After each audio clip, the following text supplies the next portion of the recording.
Praise అలా దేవుని నామానికి మహిమ కలుగును గాక. ఈ యొక్క సమయంలో దేవుడిచ్చిన మహాకృపను బట్టి ఆయనకి సమస్త మహిమ ప్రభావములు యుగ యుగములు చెల్లును గాక.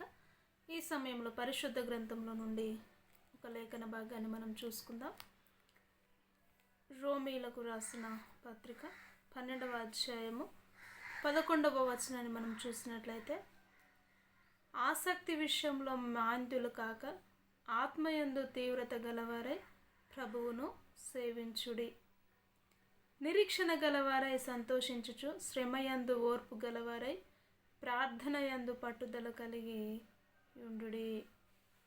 ఈ యొక్క వాక్యాన్ని మనం చూసినట్లయితే పౌలు గారు చెప్తా ఉంటున్నారు ఏమని, ఆసక్తి విషయంలో మాంద్యులు కాక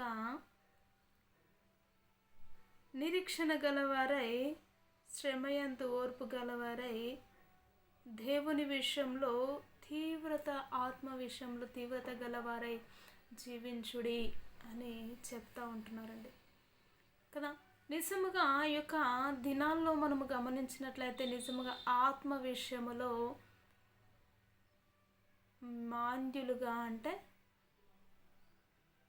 మాంద్యత్వముగా నిండిపోయిన ప్రజలుగా, లేక ఆసక్తి చూపించలేని వారిగా, దేవుని యందు జీవించవలసినంతగా జీవించలేని వారిగా ఉంటున్నారు.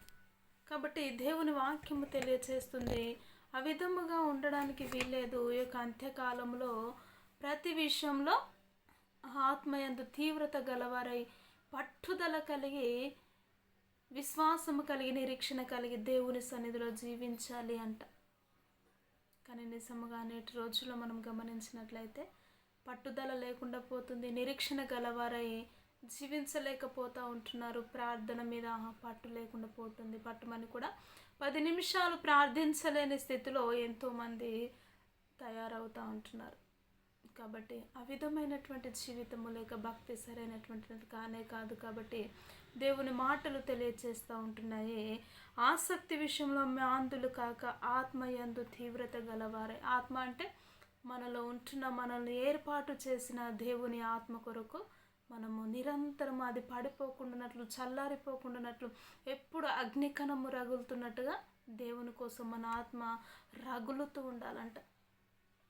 ఆ విధంగా ఎప్పుడైతే రోషము కలిగి నువ్వు రగులుతావో, పట్టుదల కలిగి దేవుడి సన్నిధిలో నువ్వు ప్రతి విషయంలో ప్రార్థన విజ్ఞాపనలు చేస్తావో, దేవుడు అద్భుతమైనటువంటి రీతిలో నేను నడిపించడానికి సిద్ధముగా ఉంటున్న దేవుడు. కాబట్టి అటు జీవితము నేటి వరకు నీలో లేదేమో, మాంద్యత్వము చేత నింపబడి ఉన్నవేమో, బద్ధకము చేత నింపబడి ఉన్నవేమో, ప్రార్థించవలసినంతగా ప్రార్థించలేకపోతూ ఉంటున్నావేమో, దేవుని సన్నిధిలో ఆసక్తి లేకుండా, తీవ్రత లేకుండా నశించిపోతూ ఉంటున్నావేమో.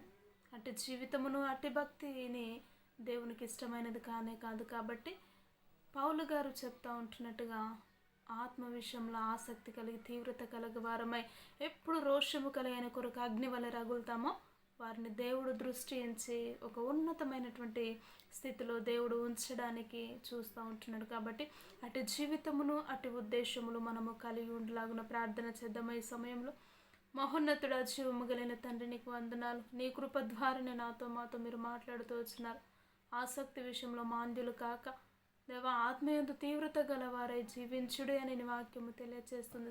శ్రమయందును ఓర్పు కలిగి ఉండు, అన్ని విషయంలో ఓపిక కలిగి జీవించండి అంటున్నావు దేవా. అంత్యకాలంలో మేము ప్రభా ఏ ఓర్పులో ప్రభా ఓర్పు కలిగి ప్రత్యేకంగా జీవించుటకు నీ కృపను, కనికరమును మీరే చూపించి నీ నామానికి మహిమ తెచ్చుకోమంట యేసుక్రీస్తు ఉన్నతమైనటువంటి నామములో ప్రార్థించి అడిగి వేడుకుంటున్నాము తండ్రి, ఆమేన్.